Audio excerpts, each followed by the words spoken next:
Ladies and gentlemen, let me tell you something that might shake you a little bit. If a man is ignoring you, it is not because he is confused. It is not because he is busy. It is not because he doesn't know how he feels. A man who truly wants something does not ignore it.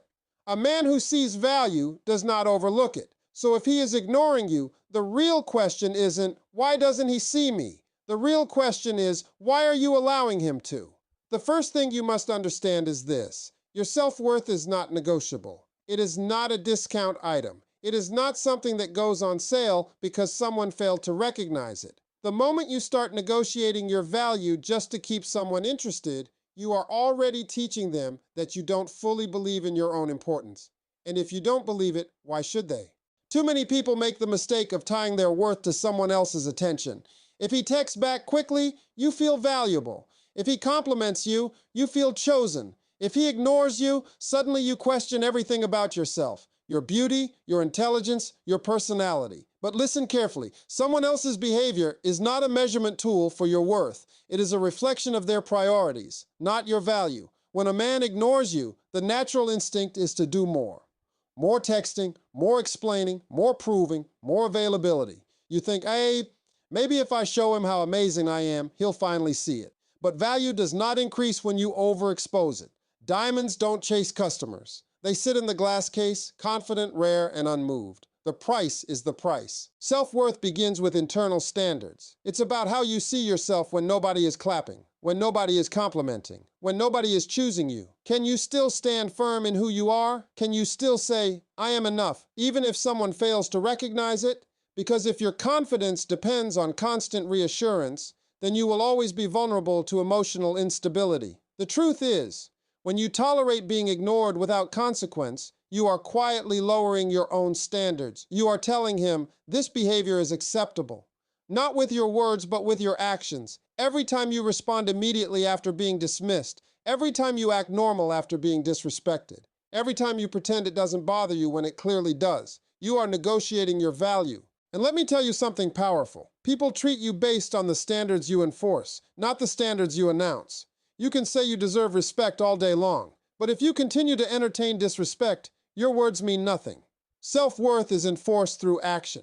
This doesn't mean becoming cold or bitter. It doesn't mean playing games. It means operating from a place of clarity. You know what you bring to the table.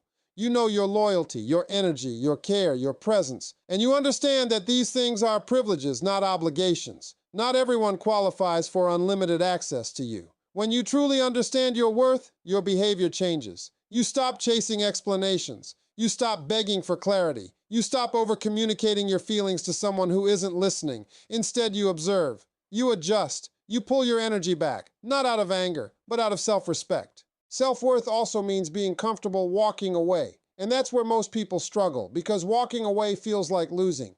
But sometimes staying where you are undervalued is the real loss. Sometimes the bravest thing you can do is remove yourself from a situation that does not honor you.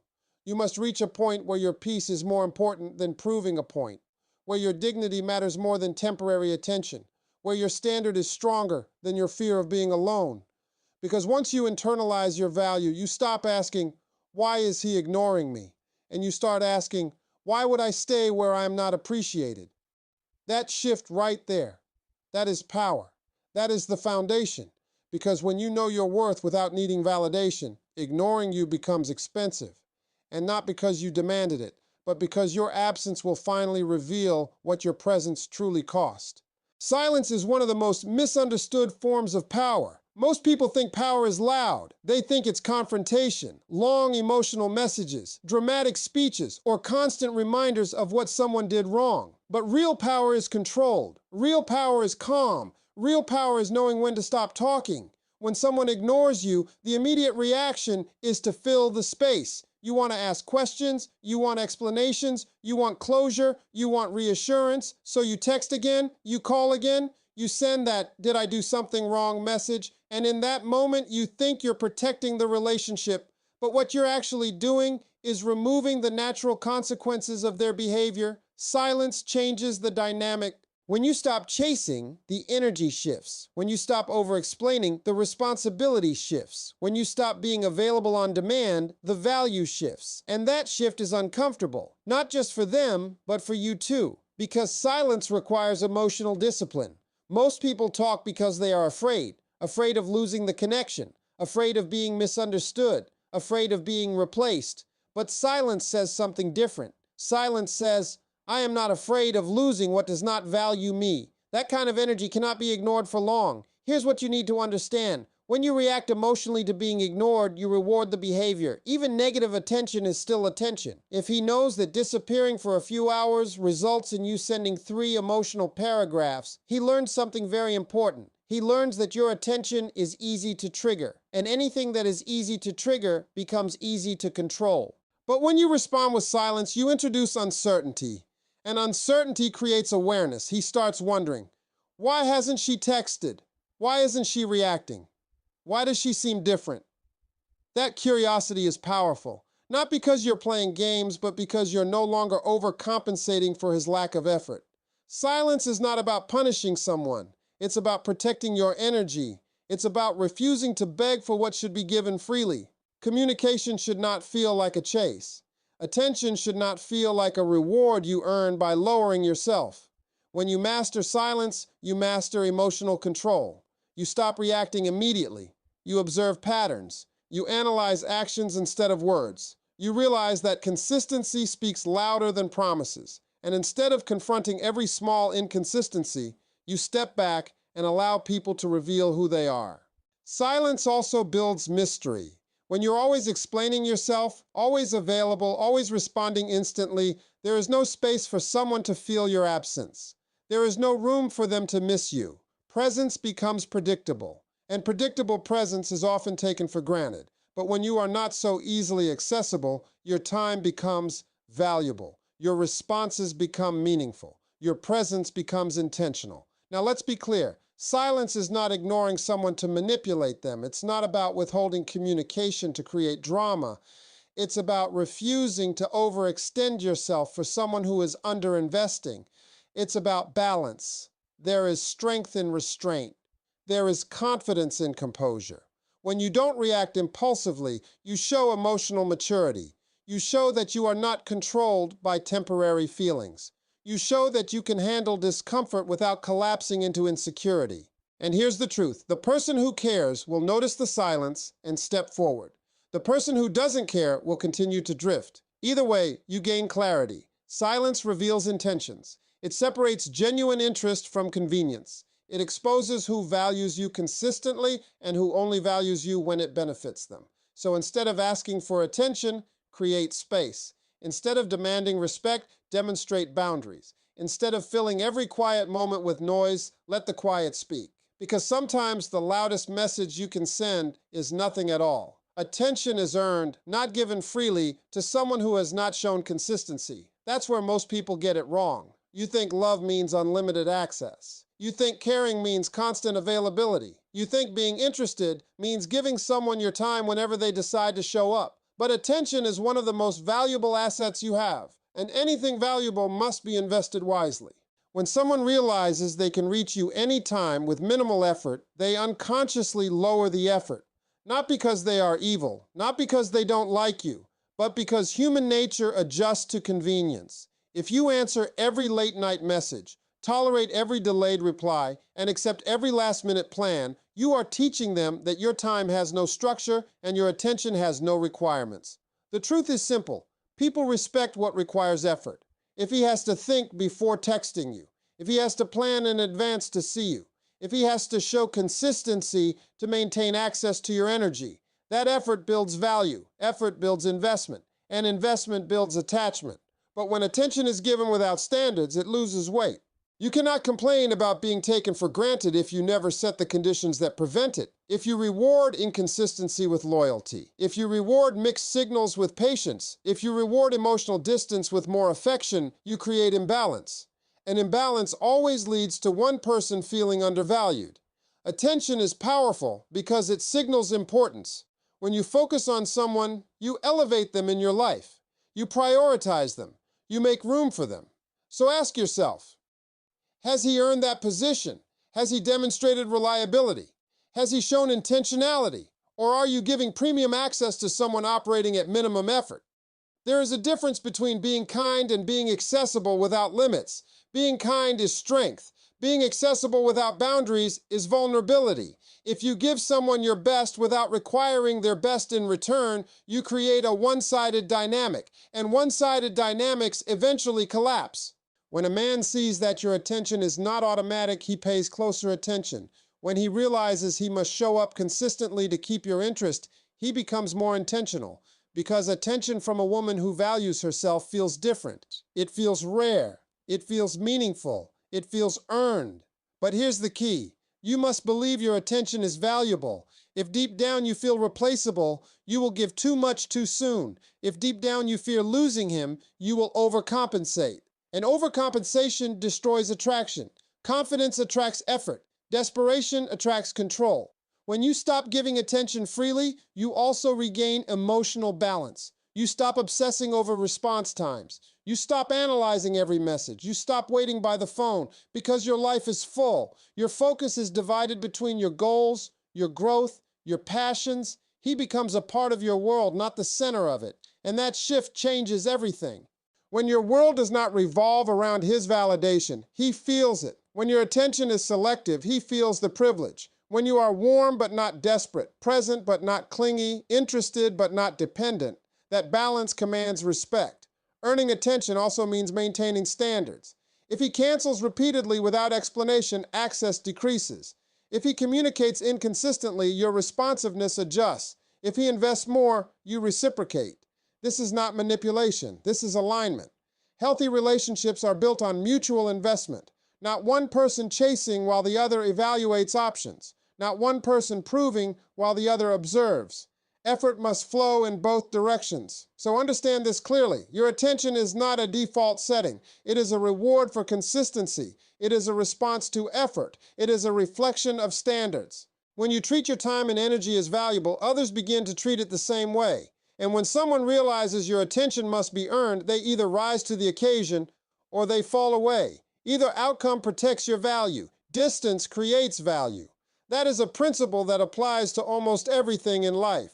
When something is constantly available, constantly present, constantly accessible without effort, it slowly becomes ordinary. Not because it isn't special, but because familiarity without boundaries reduces appreciation. The same rule applies to you.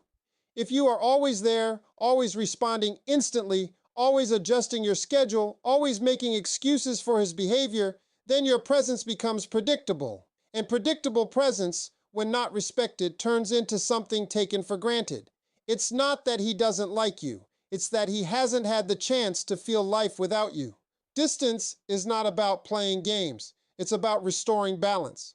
When someone begins to ignore you, the instinct is to move closer. You think proximity will fix the problem. More communication, more reassurance, more effort. But sometimes the real solution is the opposite. Sometimes you don't need to move closer. You need to step back. Stepping back creates space. And space creates awareness. When your energy is no longer constantly available, he feels the difference. When your good morning messages stop. When your random check-ins disappear. When you're no longer instantly replying within seconds. That absence introduces contrast, and contrast reveals value. People often don't realize what they have until the pattern changes. Distance also protects your emotional stability. When you're too close to a situation, you overanalyze, you overthink, you monitor every action. But when you step back, you gain perspective. You stop reacting emotionally and start observing objectively. You begin to see patterns instead of isolated incidents. Distance allows you to ask important questions. Is he consistent? Is he intentional? Is he investing? Or have you been carrying the weight of the connection alone? When you create space, the truth becomes clearer. And here's something powerful. Distance forces effort. If he truly values you, he will close the gap. He will notice the shift. He will reach out. He will step forward. But if he allows the distance to grow without resistance, that tells you something too.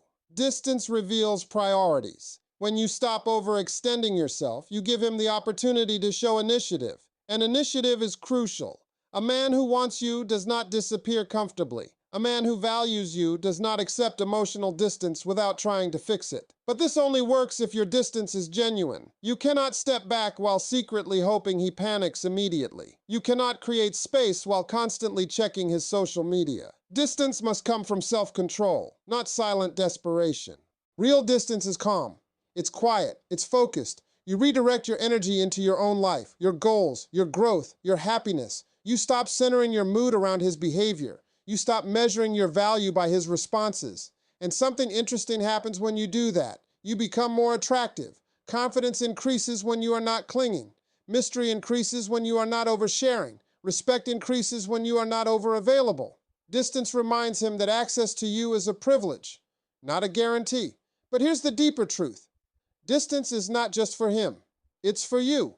It reminds you that your life does not revolve around one person's attention.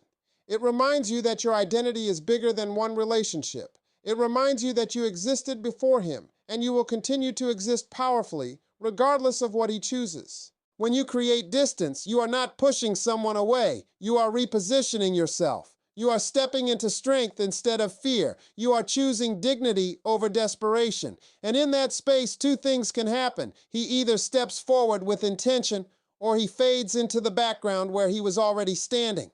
Either way, distance gives you clarity, and clarity is always more valuable than confusion. Standards attract respect, not beauty, not charm, not how much you give. Standards. You can be kind, supportive, intelligent, attractive, and still be disrespected if you do not have standards that are clear and enforced. Because people do not automatically rise to your expectations. They rise to your boundaries. A lot of people say they have standards, but what they really have are preferences. Preferences are nice ideas. Standards are non-negotiable rules. A preference says, I would like consistency. A standard says, if you are inconsistent, you lose access to me. That difference changes everything. When you allow behavior that contradicts what you say you deserve, you weaken your position. If you say you want effort but accept excuses, you send mixed signals. If you say communication is important but tolerate being ignored for days, you teach him that your words are flexible, and flexible standards invite flexible treatment. Respect is not demanded loudly. It is built quietly through consistent action. When someone crosses a line and nothing happens, they assume the line wasn't real. But when someone crosses a line and your behavior changes, your availability shifts, your energy adjusts, your access decreases, that is when they understand the line was serious. Standards require courage, because enforcing them means risking loss. It means being willing to walk away from something that almost feels right, but doesn't fully meet your expectations. It means being strong enough to say, this is not enough for me, even when your emotions are attached. Most people lower their standards out of fear. Fear of being alone, fear of starting over, fear that this might be the best they can get. But when you lower your standards to keep someone, you don't keep them. You keep a version of them that operates below your worth. And here's something powerful. When your standards are high but fair, the right person feels challenged in a healthy way. They don't feel controlled. They don't feel manipulated. They feel inspired to step up, because strong standards communicate self-respect, and self-respect is attractive.